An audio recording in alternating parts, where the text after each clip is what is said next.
ya.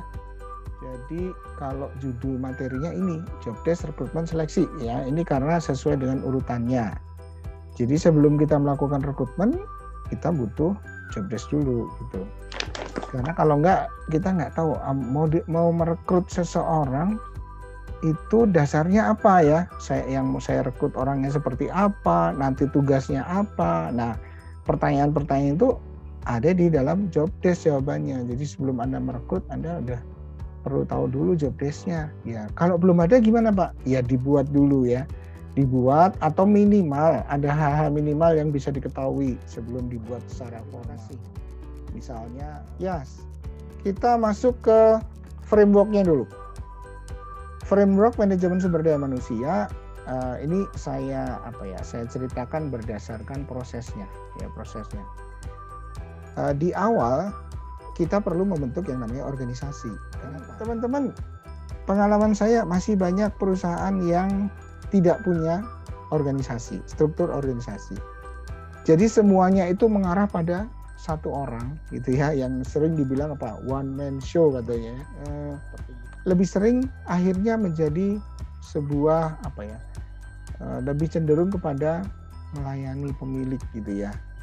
Jadi seringkali tidak mengarah pada profesional di pekerjaannya. Ya, pekerjaannya apa? Ruang lingkupnya jadi nggak jelas kadang-kadang. Bahkan seringkali gitu. Nah, ini prosesnya struktur organisasi, job desk, dan kemudian rekrutmen. Nah, saya pengen dapat pendapat gitu ya. Ingin dapat pendapat dari teman-teman tentang job description ya. Sebenarnya itu untuk apa, kira-kira isinya apa gitu ya. Boleh teman-teman kasih pendapat, mau di chat, mau buka mic juga boleh. Ya, yang dimaksud adalah ya ini secara teoritisnya kira-kira seperti yang tertulis. Kalau di sini katanya yang memotret gitu ya masing-masing jabatan dalam organisasi agar diperoleh informasi tugas penting gitu ya. Tujuan, tugas, tanggung jawab, kondisi kerja, kompetensi ya. Jadi kalau kita bicara kompetensi, ada 3 hal yang disinggung, skill, knowledge, sama perilaku, attitude ya. Ya apa hasil dari analisa jabatan? Pada intinya adalah deskripsi jabatan tadi ya, urean-ureannya, apa yang dikerjakan, kapan, di mana gitu ya. Tadi kita udah bahas, kalau kita bahas dari depan tadi, awalnya adalah struktur organisasi, kemudian kita bikin job desk, kemudian pertimbangan kebutuhan karyawan. Nah, setelah ada perencanaan kebutuhan karyawan, baru kita melakukan rekrutmen gitu ya.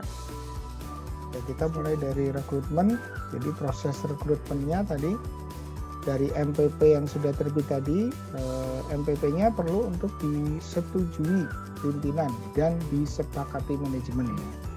Ya, dalam analisa jabatan tadi dicari tahu kalau perlu sampai sedetail itu ya. Tentu nggak semua jabatan harus dilakukan hal-hal semacam itu tadi. Nah, teman-teman yang bagian rekrutmen atau HR ini melakukan ini nih, employer branding tadi kan. Pak tanya metode seleksi idealnya berapa tahap? Apa semua metode seleksi dijelaskan? Oh iya Mbak Siti atau Bu Siti. Jadi ada berapa tahapnya memang tergantung juga kebijakan perusahaan, tapi secara umumnya tahapannya adalah pasti seleksi, administrasi itu pasti harus dilakukan dulu. Kemudian tadi ada interview, mau pakai interview awal atau langsung interview bisa. Setelah itu biasanya kita perlu tes nggak ya, sebaiknya ada ya. Tes apa aja? Tes pengetahuan, misalnya tadi contoh kalau mau accounting ya tes accounting dong. Kalau penjualan, tidak semua metode harus dipakai ya Bu. Jadi tergantung tadi, seperti saya bilang kalau presentasi untuk level supervisor saya minta presentasi. Tapi untuk level staff dan lain-lain saya minta ditunjukkan tadi atau dikasih tes gitu. Ya tidak harus dengan semua dilakukan gitu ya Bu.